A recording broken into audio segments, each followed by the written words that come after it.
Okay, so Renaissance Part 2. Part 2. What's happening in Part 2? Do tell us, Mr. Dan. Hello, yes, welcome back. Thanks for listening. Thanks for clicking and liking and following and any of these things that you do that create activity on these ideas.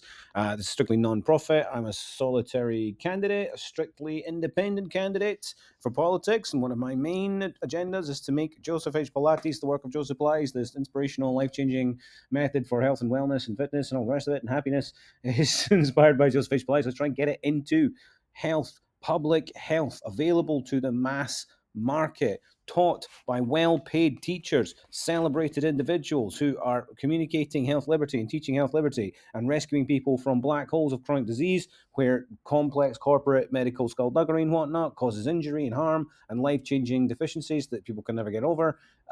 We have antidotes to that with holistic hippy-dippy people. And although there's this whole weird anti-vax thing, I'm hoping that people beyond the vaccine debate or whatever, if you call it that. I personally think it's a closed issue. I don't like to spread misinformation. That every single bit of information about these things tells us it's a very good idea and devastatingly effective against disease and death. And if vaccines were more abundantly available, more freely available, there would be more and more happy, healthy humans in the world. That looks to me to be a no-brainer. However, I am aware that a lot of people have mistrust and fear and resentment, just generally trust mainstream healthcare. And I want people to feel that way, to understand that I also hear you, see you, and understand why you feel that way. If anything, I hope a great deal of my work is a response to what you've gone through, but pragmatism and evidential thinking still applies to vaccines. So, meanwhile, back to this thing on a lighter note. Fresh ideas,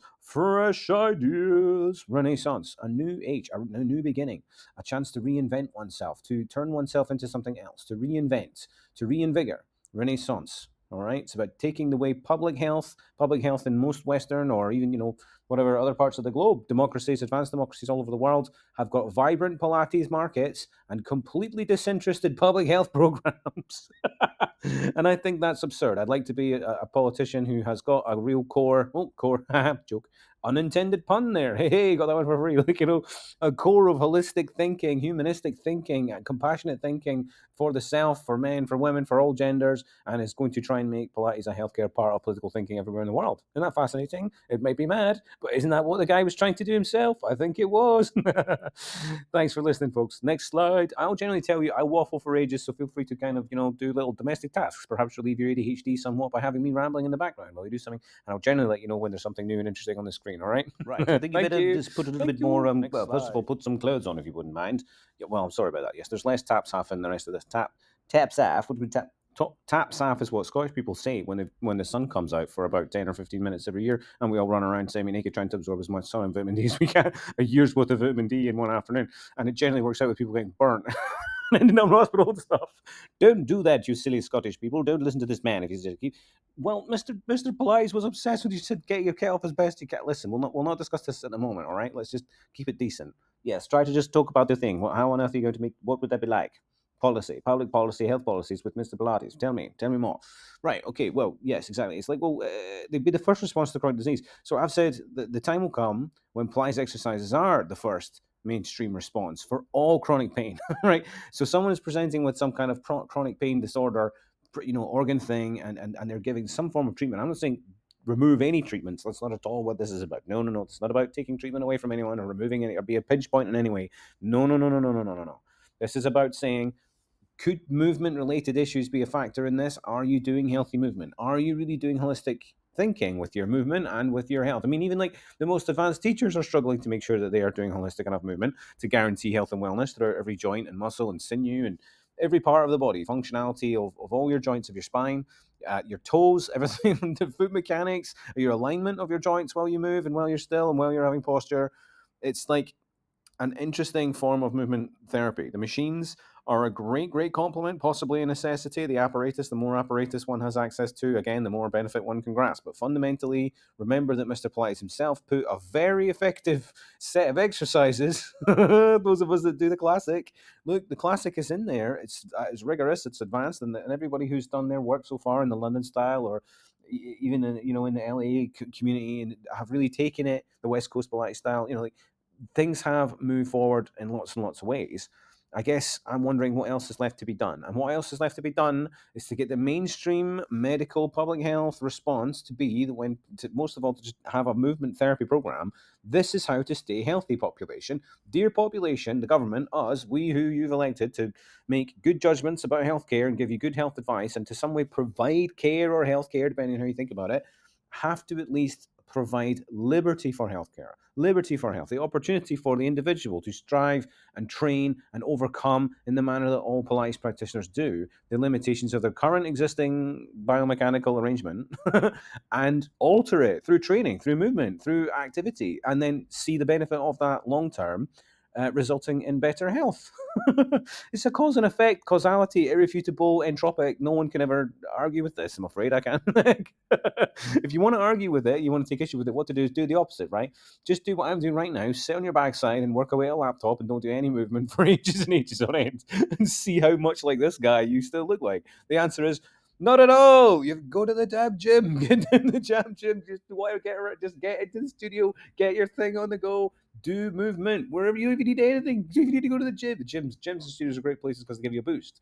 There's other people that are doing the same thing, but fundamentally, I mean, I most of my badass training that got me there was done brutally alone on a mat on a cold morning floor before work and whatnot to try and recover, doing rollovers at 4 or 5 in the morning before going to work, and then trying to just find any way to relieve the pain and discomfort in my back and pelvis. And I feel you going through that. I hear you going through that. I know you're going through that. I don't know how people keep putting one foot in front of the other. The sheer mental fortitude people have to do that blows my mind. All I'm asking for you to do is to take that fortitude and invest a little bit in your own movement and your own body. And I'm sure we can all do even a wee bit of that. Well, okay, that makes sense. Anyway, so the first reaction when people get chronic pain, instead of here's a bunch of drugs, have you tried to do some movement or anything? And what movement are you doing? And being a bit more corrective. That's basically what you're asking. Yeah, it's not even remotely complicated, is it? I used to joke in the studio. Can you imagine if every general practitioner was just teaching people spine curls and curl ups and rollovers and a few basic moves? Pretty much eliminating all disease across the country. And people would be like, God Almighty, why is that not happening? And the answer is, I'm afraid, boys and girls, the answer is why I'm in politics because it's market advantage in people having chronic diseases that don't ever go away. Great, great profits. Okay, there is no profit at the end of this. Like Pilates is not a high profit money making. I mean, I've had that. Oh, you're a money making shyster. You just make stuff out this other. Are you kidding me? These guys with the drugs and the medications that don't work, they're making billions and zillions on the stock market and all the rest of it. We people that teach Reiki and massage and practitioners like that, like, I mean, they're doing next to no harm, if any harm at all. I really don't think there's a great deal of harm that can come from doing a slightly average Pilates class or having a massage that wasn't all that great. I mean, people can give you a massage that would cause you an injury. This is a different thing, but I mean, that's quite rare compared to, yeah, I've been injured in a hospital. That happens all the damn time. Or my GP's a complete nutter. He told me something that's insane about the human body, or I've got a creep for an anesthesiologist, whatever it might be. Um, Holistic health doesn't come in a baggage. It's universal public good. You know what I mean? A universal public good and benefit. No net negative, net positive. Well, Okay, I've page made two, my and it's all case. about you. What a Moving on. surprise, Mr. Dunn. You do like to talk about yourself rather a lot. Is that correct? What do you think is useful for people to hear about this? Sorry, mate. Yeah. Well, I mean, I think that I'm trying to put myself forward as a public health politician, right? Somebody who's incredibly serious about improving public health in a drastic way, very, very quickly. Like, not just for reasons to do with, how satisfying that is, but also because I'm genuinely terrified about the state of affairs in the world. So I've become a freelance politician. I'm a Pilates teacher. That is probably should be my core income. If I'm honest, I haven't made a halfpenny doing that for a long, long time now. I've diverted all my energies into politics, really, into trying to plan a run at politics. So why? What with all the Abbey pictures and all the rest of it? Well, mate, it's holistic health, isn't it? Like, this is like a holistic health campaign as well as so Pilates to me, Mr. Pilates, reading his work. How dare I interpret the man's work? But I would say that the man was genuinely invested in public health, cared about people being well, cared about people being fit. If you look on YouTube, there's a little reference as well to YouTube. Thank you, YouTube. I love you, YouTube. Big brother YouTube listening. You're awesome. You've saved my life many times. Anyway, if you look up, I think it's a John F. Kennedy inspired high school. I could be wrong about this, but there's a high school that was inspired, and they really took a kind of return to life Pilates approach to health and wellness and so on. And people's academic grades were through the roof. People were having a really healthy time, and generally just everything working out incredibly well. Now, some of the footage is absolutely amazing. The physical capacity of these folk. So you want everyone to be like superhumans. This is going to land horrible with the public health, don't you think? I thought you were sort of annoyed about the whole get on your bike malarkey, the sort of, what do you call it? Active travel. Don't say active travel in my presence, man. You're going to get triggered here. Okay, I'll go nuts. The point with active travel, and the reason I bump up against active travel, right, is that people have disease, right? There is mass chronic disease in our society. This is what this campaign is: awareness, raising awareness. Is like pointing out to people, look, if you're not holistic with your health, you're going to suffer a great deal. I think that my story is a story of woe. It's an interesting tale from start to finish, really, to where I am now, reflecting as a public health politician, amateur, wannabe, nobody type person. What can I contribute to this? Well, look what a working class Scottish background does to you versus a middle class utopia does to you here in Edinburgh. Right? And tell me what you think. My point is, I am a Pilates teacher. Yes, I think you should just finish up with this page and introduce yourself. It says here strictly independent politician, satirista. What does that mean? Well, that's you, mate. You're here to tell the jokes. Well, you don't tell any funny jokes anyway, so somebody's got to. An eco freelancer. What does that mean? Well, I want the future economy, and my work personally is to do with improving the environment and the health of the world and the health of people all at the same time. Right, okay. A Pilates master teacher, you say. Master teacher? Well, that sounds very lofty, like a little Yoda type person. Well, maybe more like a Miyagi. I kind of model myself more. No, I don't. I kind of want to be like a hermitish reputation with a kind of boutique studio, and that's how I've worked and operated for 10 years plus. So, master teacher is a certificate I obsessed over and plateaued over. We'll maybe talk about that later.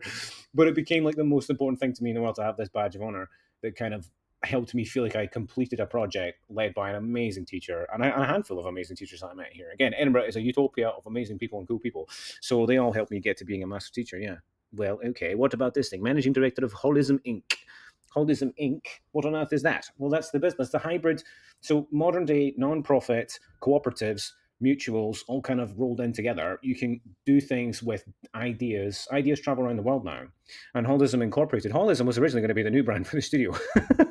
Like a holistic space for all sorts of holistic type people, because I'm really into like Reiki and yoga and sound baths. I am quite a very grounded, sciencey, evidentially minded person, rationalist person. However, I have found inevitably that being holistic and having holistic ideas in your head and looking at the world holistically and trying to understand our fellow man and woman and everything other kind of gender you could be through that lens of holistic look at the whole person.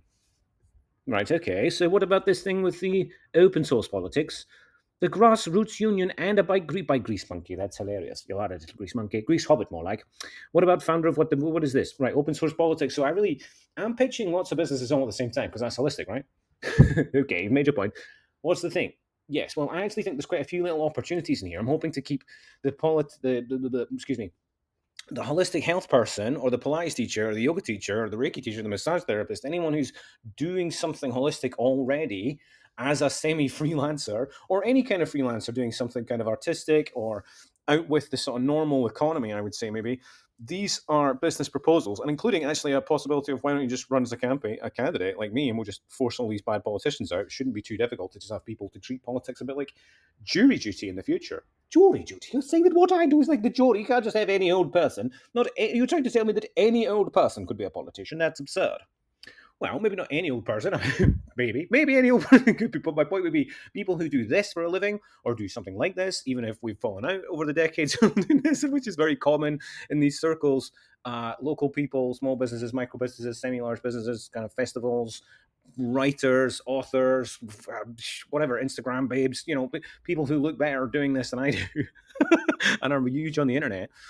Holism and open source politics are all interesting things for you and your future. So this little kind of similar, there's a lot of like me in here, and it's really just to get across a few things about my life and how they influence the Pilates becoming a public health issue specifically.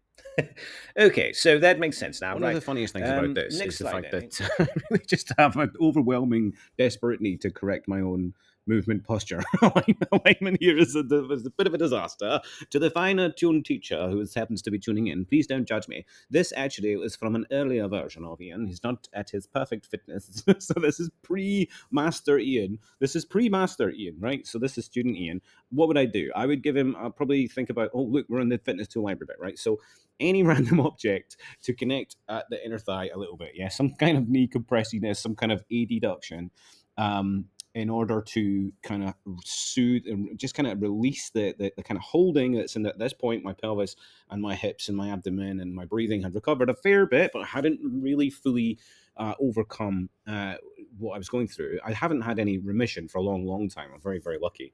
However, my posture alignment is bloody awful now. So my body actual maintenance is horrendous after the pandemic. It's pretty much like looking at an old version of yourself. But I would correct a wee bit. Like the spine alignment's pretty good. I think to be honest, from the waist up, it's really, really good. I think it's just like a little bit in the hips there, calm that department down a bit, get a little bit anterior tilt, depending on an American audience or a British audience.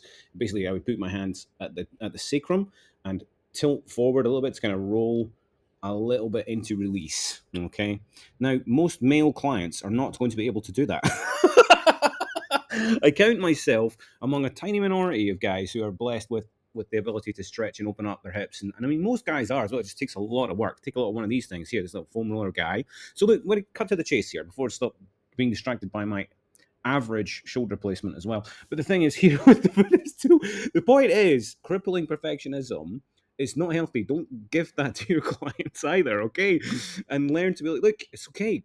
Perfection is not the objective here. As long as the client and you feel better and are doing better and are getting better, really, as Mr. Pilates says, how it looks is secondary, I think, to its overall health ambitions. So here we've got a guy sitting on a chair. Now the chair is probably the ultimate. Could we have that in the fitness tool library thing? I don't know. It's a big boy, something with a spring, like a seat, a chair with a spring-loaded device, something that Mr. Police would be proud of. I don't want to do. I'm not going to do any inventing. I'll leave that to more senior teachers, to more senior masters and whatnot, to actually do some building and constructing and such. But the point would be here is even like a bike. I mean, a bike is the other one that just pops into mind as being that would be a great item for a fitness tool library. So the fitness tool library, I think, would be an essential part of eliminating kind of health poverty, improving overall health liberty for everybody. Ugh. I only personally was able to recover due to the paradox of my recent bereavement and the fact that I had sold some property that was inherited property because of this bereavement, and then I would never have been able to overcome what I had, what I was faced with from our grubby, awful healthcare and our grubby, awful urologists and our grubby, awful excuse for healthcare and the way they treat people, whether it's just Scottish people, I don't know, but I'm willing to bet it's working class English people just the same. I'm willing to bet it's minorities. I'm willing to bet it's anyone that doesn't meet a kind of posh, privileged demeanor the minute they walk in the door. You're not going to be treated as a human by our healthcare, right? You're just not. And I mean, my story, as I say, I try to look at it as a why did I overcome this? And I think a lot of the mysteries are to do with the good luck of meeting an amazing teacher, the good luck of landing in Edinburgh and being surrounded with a lot of people who have got good hearts and good souls. And I'm sorry to say, having enough cash to pay for an insane amount of private, what is, or this is the thing, isn't it? Like I say, well, this is healthcare. I think this is healthcare, but there are people with letters before and after their name who will chase me down the street for, how dare you claim this to be healthcare? We're the ones that get to govern healthcare. We're the ones in charge of everyone's healthcare. We're the healthcare. Nothing else is healthcare. Only taking drugs and putting botched tools and apparatus into your body, whatever the hell it is. Nonsense. Sit down and be patronized by a posh person and having your whole life ignored, as Dr. Gabor Mate will tell you, having your entire life circumstances ignored and removed as if a tumor to be disregarded in your health assessment. And I think that the only way to total health liberty is to participate in kind of group work. Yeah, it is. You need a little bit of group work. You do. You want to go along and be around other humans. It's cringe. But trying to get up and over that hurdle is just worth it. Creating healthy, non toxic spaces for that. And also, just in this case, tool library, make the actual equipment, the things that are needed physically, which are needed and are necessary for recovery. Okay, recovery not possible without this. Not some theory of health. Not some kind of radical notion. No, no, no, no, no, no. There is no way for a human body anywhere, just the same as a cat or a dog or a horse or whatever. You will not ever be healthy without a movement diet, without a movement therapy. And this is where public health is so deficit at the moment, is so completely inadequate without the type of work I'm putting forward. Doesn't have to be exactly like this. You just start up a local bank, even got a bank because it might be a better term, right? Fitness tool bank, maybe a better term than library. But the idea, the principle would be people would borrow it out. But get all this apparatus, because so many people, particularly middle class people, will buy the stuff in a kind of consumeristic fashion and then it will just be deposited, and it will become, what do you call it, deteriorating in a garage or a loft or an unused room. And what we want to try and do with this campaign is gather all that up and put it somewhere that a wee cool dude with a bike, a cargo bike dude, a Pilates dude, a fitness dude, anybody local person, dude, or do that, dude, do this, dude, whatever kind of variant gender. Forgive me. Remember, sometimes I'm old fashioned on that. I fail on that. Anyone should have access to this stuff and not have to go somewhere where they feel like they're going to be targeted or negged or whatever like that. So I really like the library idea. Um, there we go. That's a fitness tool library. You can probably think of stuff in your house right now, and you're like, "Oh God, I wish you'd give it to some charitable organization that will contain it and then put it to good use, genuinely good use." Even somebody will come along and pester me to use it. I have stuff like this. I'm sitting right now in a studio office that's full of such equipment, much of which hasn't had a sufficient amount of use. That is the reality of most studios and gyms, I reckon, because you always end up favoring a couple of things as well, don't you? Rather than using a thing. And anyway, listen, I'm rabbiting on now. Thanks for listening to this one, Fitness Tool All right, Library, and we'll pelvic move on to the next health library. All coaching. right. Pelvic health. Pelvic health? What does that mean? Well, it's the health of your pelvis. Look, a pelvis is just a bit of bones. It's not two sort of iliums, the sacrum. Yeah, that's right. That's some good anatomical knowledge. As you know, yeah. Well, I mean, it's more than just the bones. There's the other tissues and the muscular tissues, and then the organs and everything. So, like your pelvis has got a lot of critical features altogether. It's a general area of the body, and so a lot of things that are kind of a taboo. A taboo? You mean like to people like me? We don't like to talk about bits and stuff.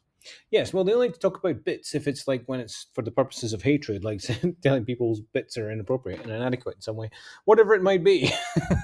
Pelvic health coaching is about dealing with people who had exactly the kind of thing that I had, pretty much exactly the thing that I had, which was called chronic pelvic pain syndrome, which is basically when doctors go, I don't know what's wrong with you. You're coming in here with pain. You're doing my head in. So I'm just going to give your thing a stupid name and then send you out the door and act like I've done my job.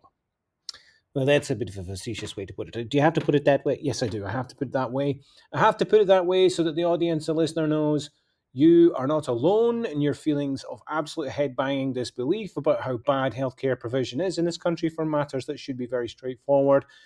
Who we have as doctors, who we have as clinicians, who we have as health providers are generally people who are buffoonishly incompetent or they're active trauma producers, people who like to hurt people, people who like to humiliate people, people with problems.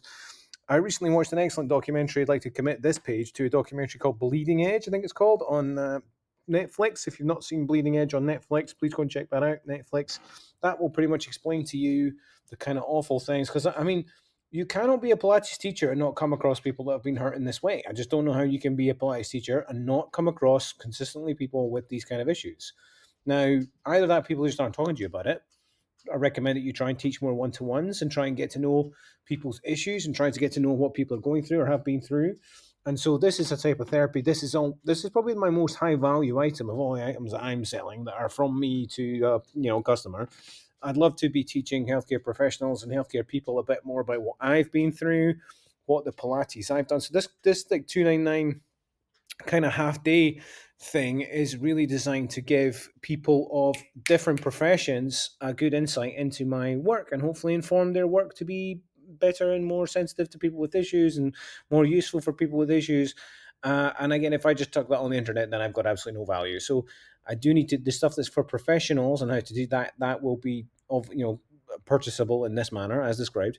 However, people in pain, suffering from pain, can get that from me at the prices quoted here, or from one of the other options. You might find yourself benefiting from that.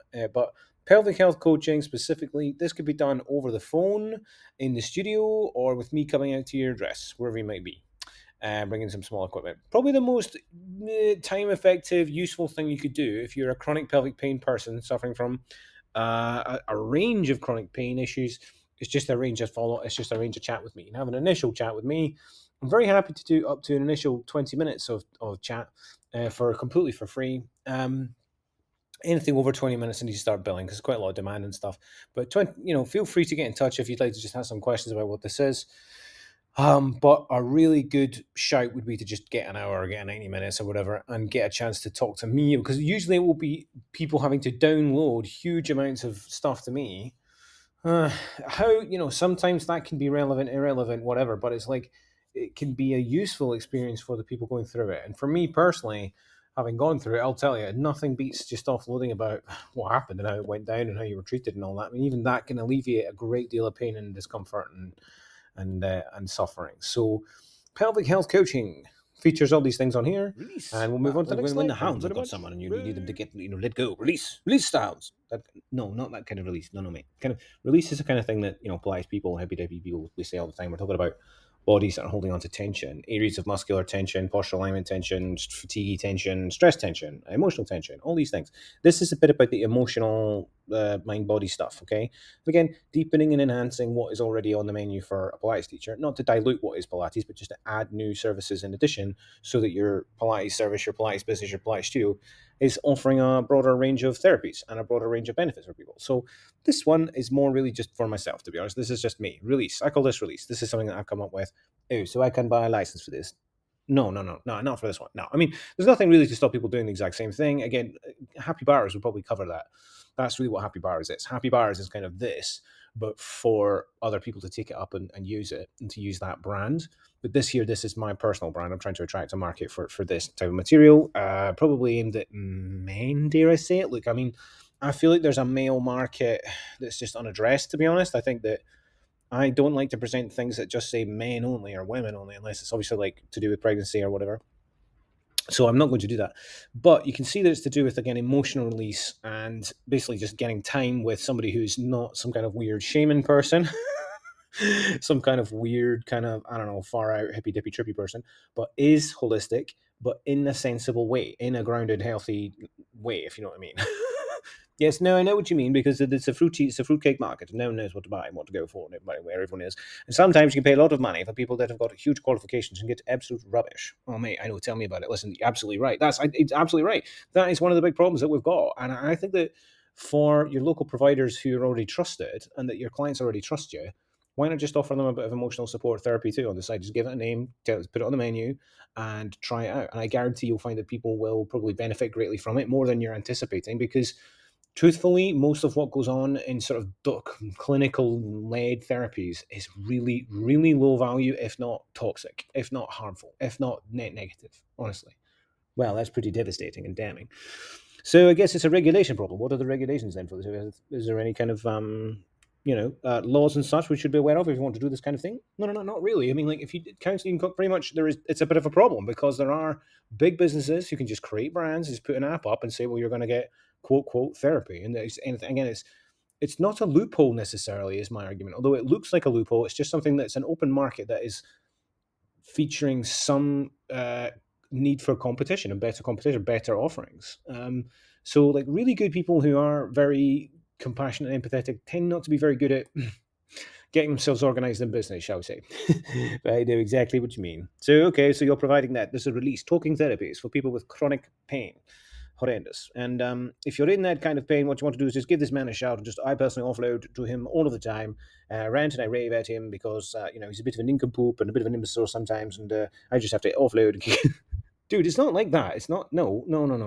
It's a healthy toxic. It's a healthy thing. It's not just like vomiting and being abusive to a person on the phone. No. It is that you are able to go to your places emotionally, whether that be rage, anger, fear, whatever traumatic experience it might be, with a supportive pal there who's just going to listen and help you express yourself and feel better after it, hopefully. All right, human company, human compassion, human support, those kind of human things, as opposed to in a clinical setting where it's dehuman, anti-human, unhumane, inhumane most of the time, I would argue. Okay. No fair dues. Right. Okay. Fine. Well, give it a punt, and good luck with all that. Right. I think you get on the next slide. Look at the time. Capybaras. Happy like a capybaras. Capybaras. Why did you just call it capybaras? Well, everyone's all over capybara. It was just happy bar. Listen, it's probably a bit of a phase the internet's going through. We're on to something else now. A Wawa's next. Whatever. We start a brand with the Wawas. Listen, happy bars. So this is a serious offering, again, to the market, where there is great demand, huge demand, overwhelming demand for absolutely basic kind of mental health provision. Mental health provision is a term I don't particularly like. I'm not going to use it for this brand because, of course, what you find a lot with class warfare, right, is that when working people or people who haven't had access to fancy qualifications and all the rest of it, try to do their own thing, often figure out cool, interesting, even superior often ways of doing things. There's a kind of co-opting phase, and then there's a kind of annihilating phase. Like, well, this is an annihilating phase, isn't it? Where things have been we've been denied access to just the most basic forms of care and humanity, basic treatment. Like, I mean, recently I was listening to a YouTuber who's talking about how he's saying that the very wealthy, the super wealthy, treat the rest as like farmyard animals, and he basically said, which is something that I do quite a lot, which is I'm glad to hear there's not just me in the sort of mainstream of thought that's made this kind of analogy, that humans are treated somewhat by a senior economic class people who have more resources are able to do more things, get on in life better, enjoy a better quality of life, have access to things like Pilates, have access to things like apparently superior mental health. The thing is, right, that the actual metric value of such educations that previously common sense would say this is a superior way to health, this is a trusted, steadfast center of thought, FDA approved way to get healthy, to be healthy. I think that the listener, having come this far, is probably an alternative person and is well aware of the fact that mainstream medicine is just this complete kind of narrowing of the field to things that are very weirdly ineffective. Um, I'm not some kind of like shaman person. Do you know what I mean? I don't do any of that stuff. I certainly don't do any supernatural things. Nothing supernatural here at all. Okay, so this is like completely of a very grounded in the earth nature. For me personally, right, I think that the gap in the market, the need in the market, the huge overwhelming demand in the market is actually just for good old fashioned emotional support rather than fancy pants psychiatric assessment and whatever. And actually, most of what I have come across in my experience of these fields has been horrendous and toxic, dogmatic people, dogmatic, quite fraudulent people, people who don't have any personal track record of growth or change or teaching or awareness or anything, are rampantly diagnosing people with things, forcing things on people, acting like, quite frankly, again, sort of Burke and here, class warfare done by people under a disguise of being a doctor or whatever, and are really just doing what is barbarian harm quite consistently. I'm not saying that all doctors are like the ones that have handled these babies in this case that's being reviewed, very famous case in the press right now. It would appear that something unforgivable and injurious has happened from a doctor to an infant, which could never have gone unaware, and yet there has been this cover up. So, I mean, on the list of things I've listed for things we might need help to cope with, I've got things like, you name it, food poverty, property inflation, rental inflation, government harm, state harm, dehumanization from corporations, from the state, loss of livelihood, domestic abuse. Like, there's just such a spectrum of crises that affect people's lives, right? Where what they really need is another member of the tribe, the society. That's us, that's me, that's you, that's all of us, right?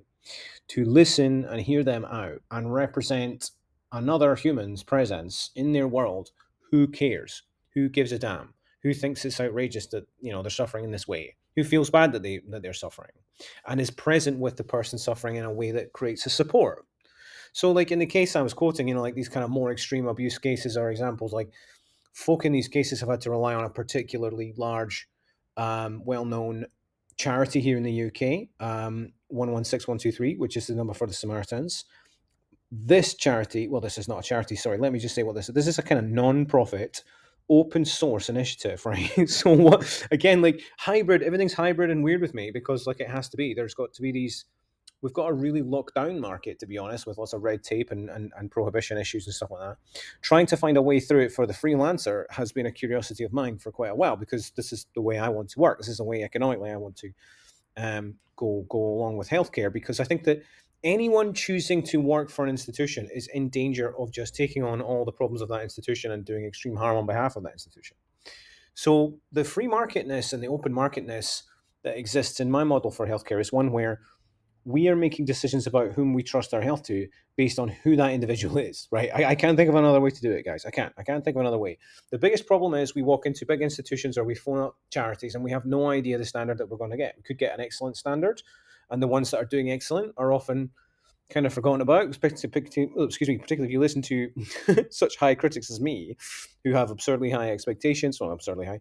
I just have high expectations of all our operators. Really, I do. I don't know why, because I have them of me. Maybe that's a good idea. Maybe it's not a good idea. The point is to not make it toxic. Toxic competition. Look, it's mentioned there even. Look, holistic health, holistic well-being. Like if you're a yoga teacher, Pilates teacher, a Tai Chi teacher, whatever, you're bonding with your clients, you're massage teacher, whatever it is you're doing in the field of holisticness, you will find yourself providing emotional support. You will find yourself providing basic talking therapies. You will find yourself being there for your clients. It's one of the great joys of the job. It's one of the great joys and privileges of the job. Now, what I'd like to do is just take that, and add on some of the experiences and the training that I've had for the other various roles I've had, and that I bring to what I do, and see if it can be not franchised. Again, this is the thing: franchises are dodgy capitalism, right? So this is just a license that you would buy. So if you wanted to use the name Happy Bars, and you wanted to use the name for Happy Bars to do a bit of holistic cognitive health. So in other words, helping people with how they think, talking to people about what they think about their pain. Particularly, it's about, on a very simple basis, helping people somewhat detach from permanently being in pain or having a pain personal identity or a pain ego or all these kind of things. Like, there's some stuff in there that I want to add that would mean that you would then have the right to teach and work the way that I've suggested.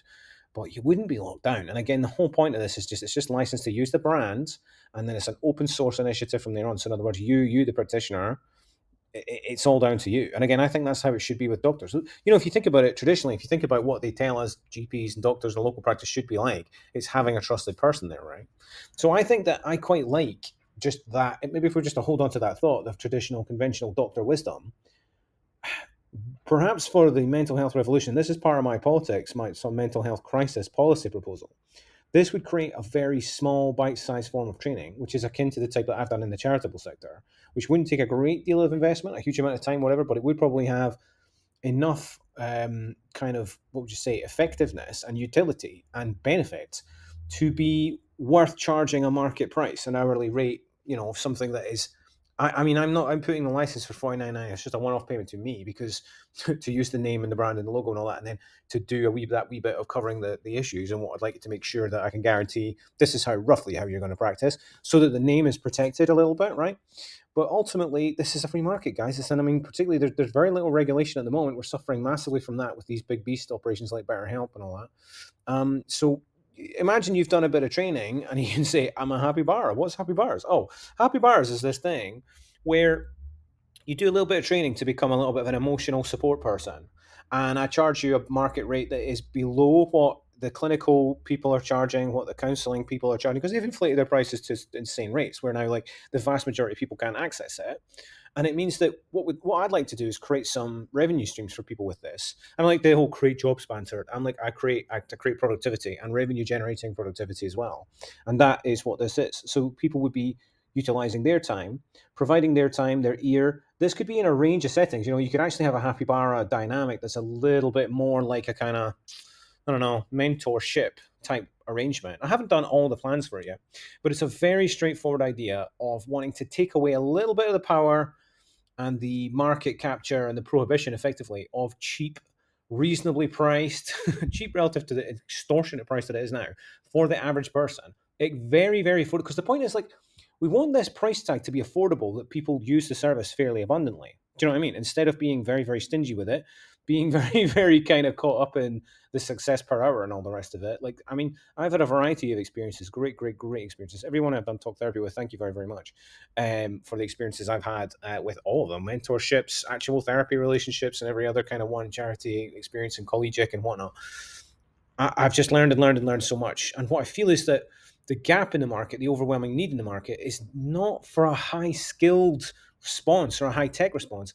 It's for a low skilled and a low tech response of kindness that many, many people who are having a hard time finding work in the standard issue workplace will be excellent at this and are excellent at this and could massively improve the health of the nation, the world, etc. Everybody. Okay.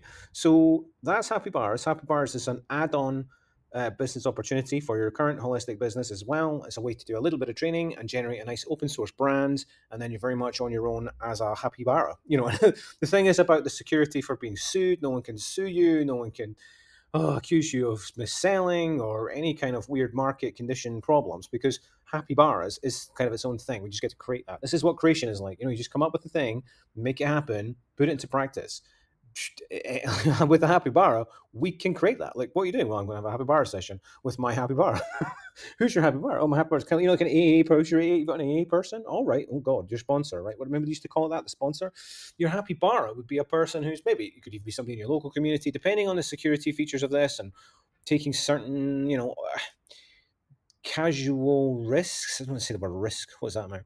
Liabilities lie with the happy barra, and the person who's receiving the money, they're paying for what? Happy barra. Right? So there isn't any mis-selling or mental health effery, which, listen, let me tell you right now, is exactly what these huge brands, these apps are doing. They are charging a fortune. They are delivering stuff that is of such a low grade that it is actually causing harm. So happy bars is a market grab for that space where there clearly is demand, where there clearly is inadequate provision of good quality stuff, and where making there's a safe, casual, low stakes, anonymous. I mean, having it very, very anonymous as well is a key thing with this too. People want to really have a shouting it down the phone and get into a booth with somebody who's never going to know who they are and just download their feelings the way I do with my podcast.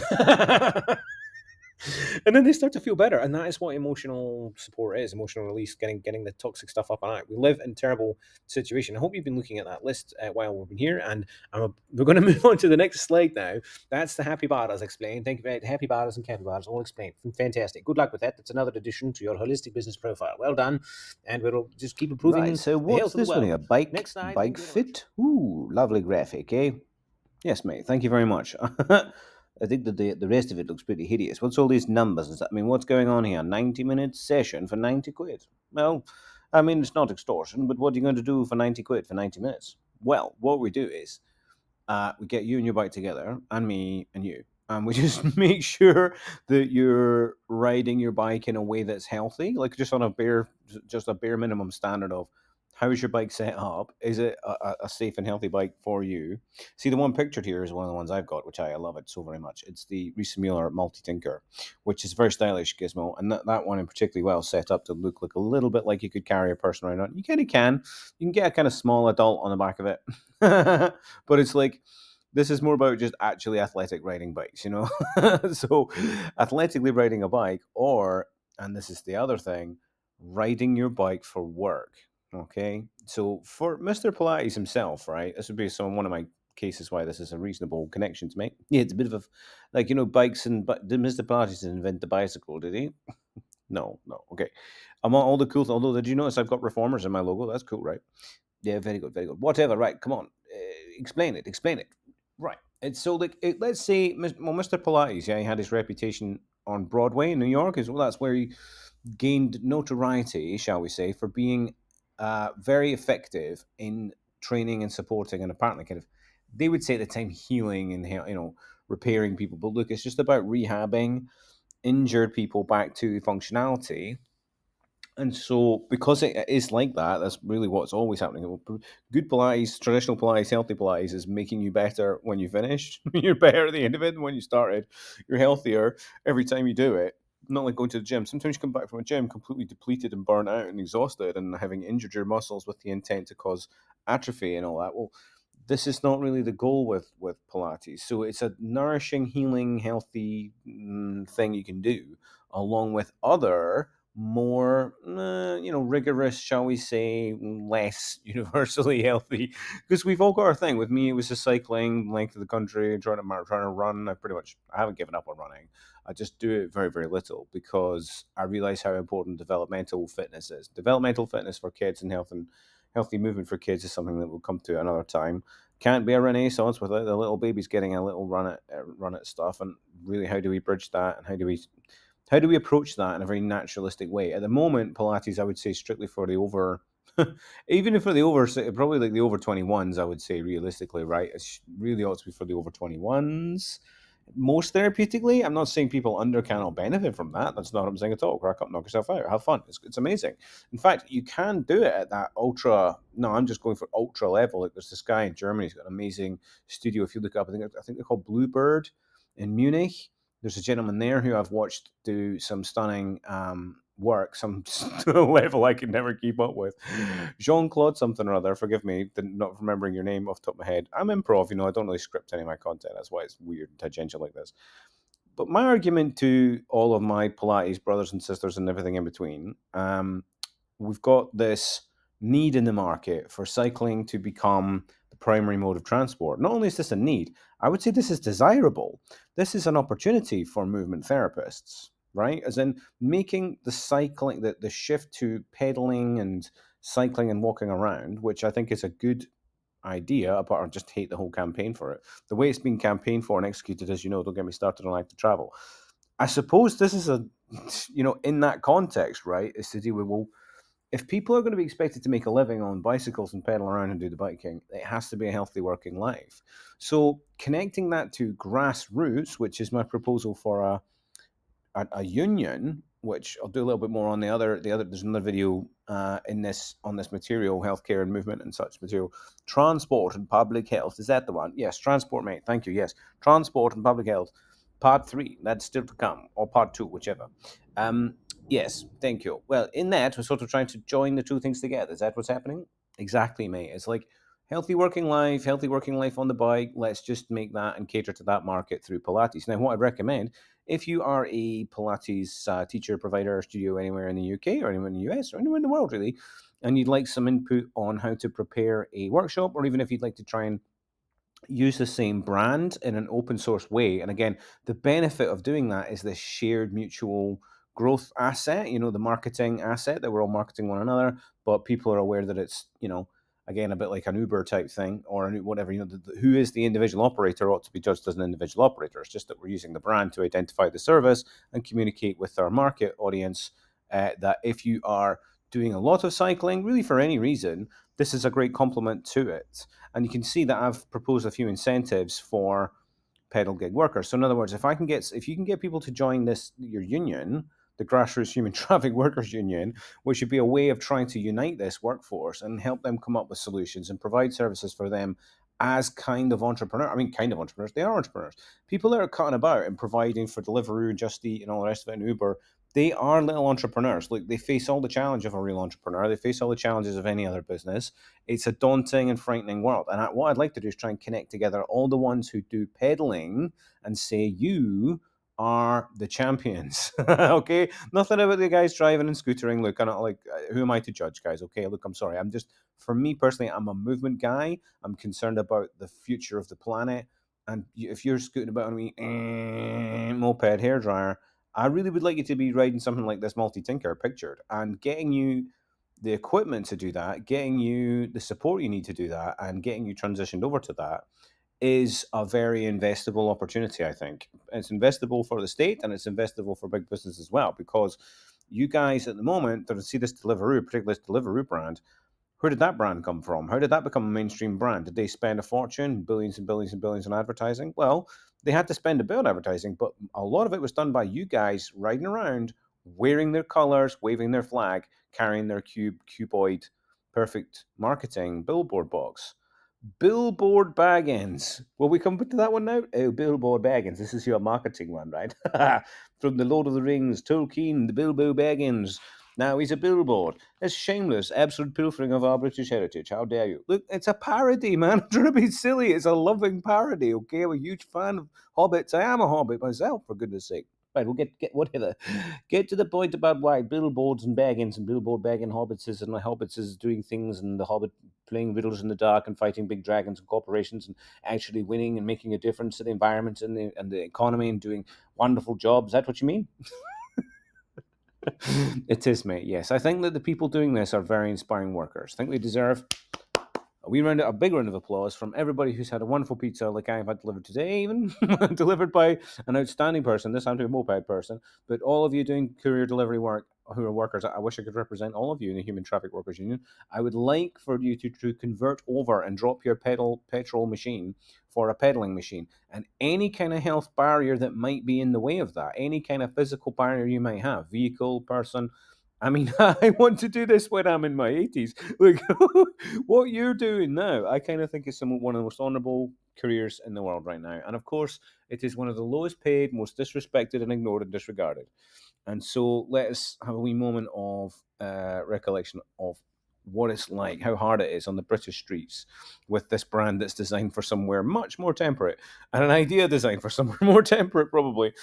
You guys are building the canals of the future that will rescue us from climate change, and I salute you, and I hope to support you as well. So please, at the same time, if you're in the Edinburgh area particularly, or further afield, until there's a branch near you, I'm the only branch at the moment. But if you are somewhere further afield from Edinburgh, and you're like, "Oh, I like this idea.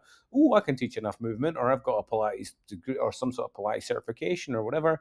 I'm prepared to teach a similar thing and be brand consistent in some ways in the aid of one another and building up a really good service, a reputable service for people who are doing a noble and thankless task. There you go. That's your pitch for that one. Bike fit. Whatever the reason, assess the rider, judge the riding setup, the bike, and all the rest of it. See what you can do. Um, and if it's nothing you can do about the bike, then get them onto some remedies to cope with the horrendous bike that they're on, and see if we can try and get them a better bike, better vehicle to cope with this hard work on. So bike fit, get fit for biking. That makes sense. Let's I think zoom you better out to the clarify next what your slide then, shall we? Thanks, mate. grassroots thing is all about, don't you think? Because if people just find this video, they're not going to know again what you're all about. We've got to keep communicating. You're a politician, remember? Keep messaging. What is this thing? I don't know what it is. Right? Okay. So, well, I would say to the audience, look, the Human Traffic Workers Union is what it says.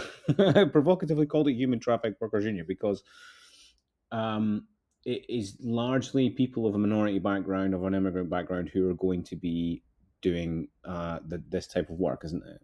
Well, I mean, it probably is, but there's all the students as well. You know, the gig economy is good for the students. The students like that. Well, the students like it, I know, but there may be some people doing that as a choice. It is the people doing this because this is the only work that's available. That's my concern, and it is a dehumanizing space. Really, working on a bike is extremely healthy and good for you, can be, but in the manner of the gig economy, it can be generally torturous, thankless, psychologically harmful, and just generally a miserable existence. Right? Okay. Well, you know, you're obviously a communist or something. Look, I'm for goodness sake, but well, whatever socialist, social, just somebody that hates business. I don't hate the business. I love business. Business is like, man, I look, big business, monopoly business, what I sometimes call world eating Galactus capitalism, is a disaster, whereas small boutique local capitalism is very healthy. It's very possible. This is what, if I'm anything, any kind of, you know, whatever, looking to see myself in that way that we do as politicians, we look to the champions and heroes and think, oh, what did they do? I want to be like that. Well, I could look at Mrs. Thatcher's work. Oh, Thatcher, I love Thatcher. Of course you do, of course you do. But the thing is that what people who love Thatcher perceive her for having done was actually a great act of sabotage for the economic prospects of many, whereas it gave a lot of money, handed money over to a lot of people to do very well and become very middle class and posh, don't you think? Look, man, I thought we were talking about some union thing, and I mean, like, if I'm going to sit here and talk about a union, then you know, obviously, I'm not that bad a Thatcherite. I'm not that extreme a person. I think that a person who believes somewhat in the existence of unions is not a full-blown Thatcherite. It's just like Thatcher was really negative on the unions. Correct, very negative. In fact, you know, pretty much didn't abolish them, but did so much snipping and pruning of the capacity to form unions and be a union. You know, created conditions that are akin to slavery. You know. Oh, for goodness sake. Look, the whole argument with slavery, are you saying that that's what this is like? This is what slavery for these folk doing this work? I am saying yes, that it is kind of akin to slavery. I think if, particularly so, I've had a hospitality background too, you know, working in five-star service, even at the sort of senior levels, is for grueling, thankless, and the salaries are not that great. And the return is, you know, it is what it is. Look, I think it's a noble enough trade, restaurants and hotel and cafes and stuff like that. When you get up to gigantic hotel chains, it becomes more along that corporate fascistic kind of way of thinking, doesn't it? So scale is my thing with business. I love business of a local small family scale, and I find that business of a big monopoly scumbag scale is totally appalling and generally degenerates into dehumanizing, slave-like conditions, exploitation, destruction of planet Earth. You know, probably even murderous foreign policy warfare type stuff too. Really, if you think about it. Oh, for goodness sake! Right. Well, you've had a virtue signal. Are you going to waste this whole broadcast on the workers' union, or are you going to move on now? I think we should. Well, I think we should move on because bear in mind there's a transport thing where we'll go a little bit more into it. But that's the pitch again to the Pilates teacher. Look, you could be doing something quite noble by running a branch of this union and getting on board a lot of local entrepreneurs who happen to ride bikes and work for one of these gig economy companies, but actually are among the strongest, most robust, most determined workers that are available right now, and can achieve a lot. And actually, if you help them a bit with keeping them on their bikes, keeping them well and healthy, make sure that cycling doesn't become a toxic thing for their health, and that Pilates is doing some work there for that key workforce. I would think that's a very noble thing and something that one could advertise to the local community to strengthen your Pilates brand and strengthen the ideology of holistic healthcare, if you like, in a sort of less market driven sense. You would be able to do some kind of what the big business calls corporate responsibility, believe it or not. Right, okay, well, I've had enough of the sanctimony. Can we move on to the next slide now? To get please, it to thank you. public health, for it to be a public health program, as well as being a way of supporting the cycling economy, that's overall the presentation, I think. Yeah, mate. I mean, we've like, don't need to sort of hammer the point. It's a fairly intuitive connection, I think, don't you? Yeah, I mean, I think it makes sense. I'll be honest. I think that Pilates. I'm up for it as long as you don't have to wear any lycra, and you want to have it in schools as well, right? Is that right? Well, yeah, I think for young people, it could be a good. Again, it's like a direction of career travel, isn't it? I think, but the kids and young people bit needs a little bit more red tape and stuff like that. I personally would prefer people not to do it till about 21, but there are a lot of people that want it in schools and want it for young people more because of the fact that, again, the way young people are living and their sedentary lifestyles in childhood are going to cause long lasting chronic issues later in life, is a lot of people's theory. I'm not super clued up on that. I'm more qualified on the urban bike thing. I'm more qualified in terms of talking about pelvic pain, pelvic health, women's reproductive issues, in terms of pregnancy preparation, post and after, antenatal, postnatal things to do with how to repair your hip joints, your knees, your pelvic floor, your lumbar spine, your pelvic joints in general, pelvic muscles in general. I had to kind of do a holistic kind of restoration of mine. So that's the reason for those kind of experiences. Taking it into public health, I think it's just an intuitive no-brainer, don't you? Yes, I'm on board. I think I'm very convinced. You don't need to hammer it in with me anymore. Right. Well, let's move on then, because then Villanova, Bicycle Valley, these are little additional brands for the current Pilates teacher to consider novel revenue generating activities in. And as I say, supporting me politically would be a sweet return on that for me. So thanks very much. Any backup and support you can give me in kind of like Pilates advocates. Yeah, so stop being a Pilates teacher and become a Pilates public health advocate. All right. And a cycling enthusiast and an eco warrior in a way, eco freelancer. All right. Welcome.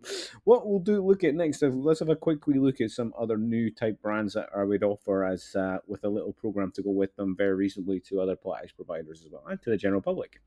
More importantly, For the lads, thank for you the very much, lads. Finally, a bit of Pilates for the lads, eh? Want to do a little bit of something to get some lads in. That reminds me of that thing that you told me about the New York comedian saying, I bet you have a hard time meeting women, don't you?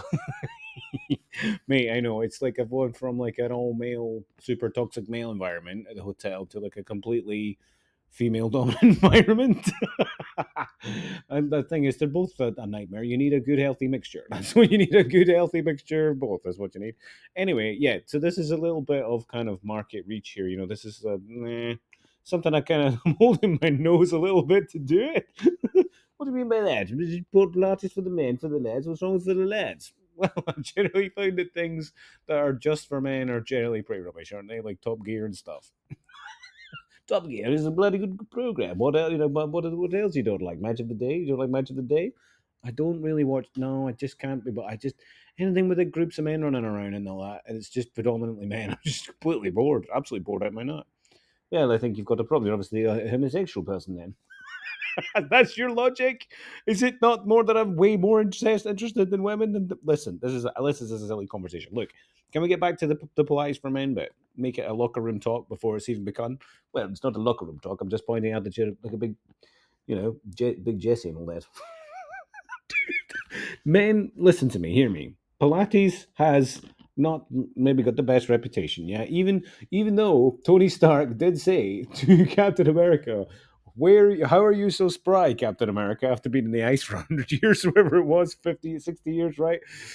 He came out of the ice, he's still looking great. He's like, have you on Pilates? Do you do Pilates? Because his superhuman strength, his super soldier serum, is akin to Pilates to Tony Stark. All right.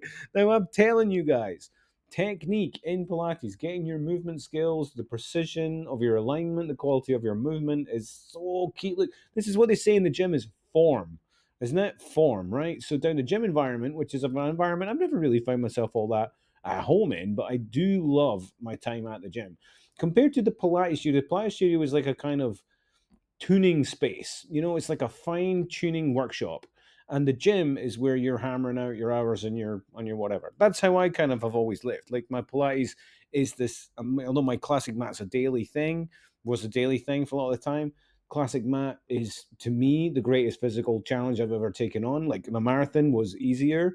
Land's End John O'Groats was easier than the classic mat. The classic mat to me is the most rigorous and ultimate physical challenge I've ever found, and perfecting it and taking it to the master level and going all the way to London to do it, showing off of one of my absolutely favorite teachers, greatest teachers in the UK. She knows who she is.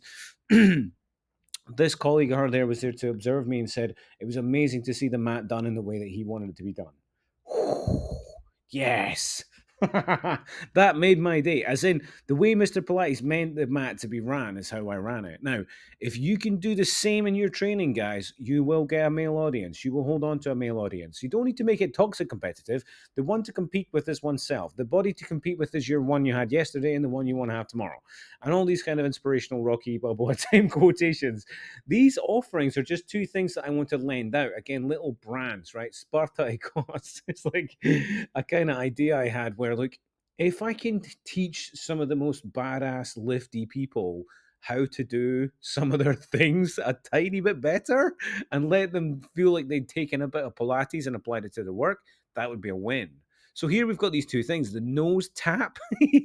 Like, so you're getting all the way down to the nose tap and those push-ups, right? Getting those push-ups to be Pilates style push-ups and not kind of, God almighty, the push-ups that go on, aren't they, right? Really, like, I think that, like, I can see a lot of clickbait kind of things there for the studio business. If you're trying to get your clients to perform the best they can and be a little bit competitive. Don't be toxic, but be a bit competitive if you want to get how good are those nose tap push-ups.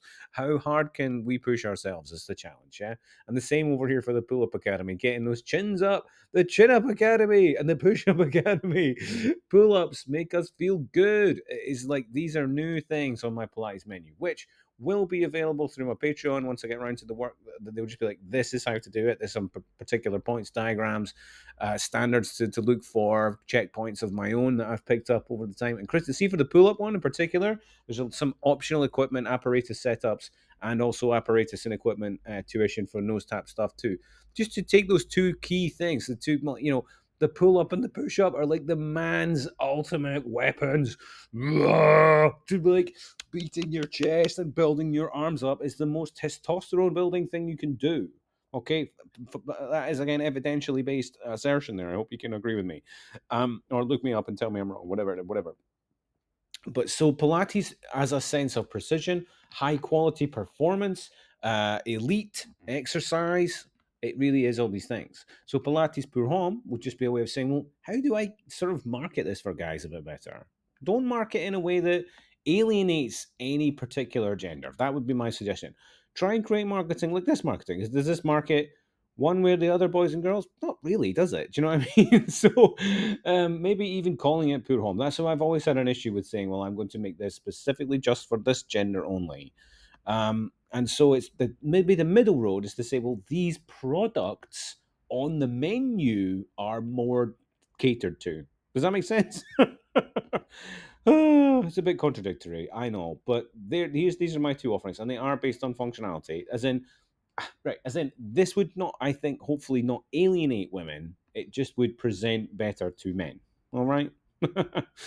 Oh, okay. Moving on. Thanks for listening. Yeah, good lord, just stop waffling about your fitness and how good you are at doing things. It really does mind that in. Yes. Well, if I don't congratulate myself, then no one does.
Right. So I think we really put a wrap up because I mean, really talking about this stuff for this long. I mean, really, it's a lot to get out of Pilates. Just as one thing, is it not for a politician?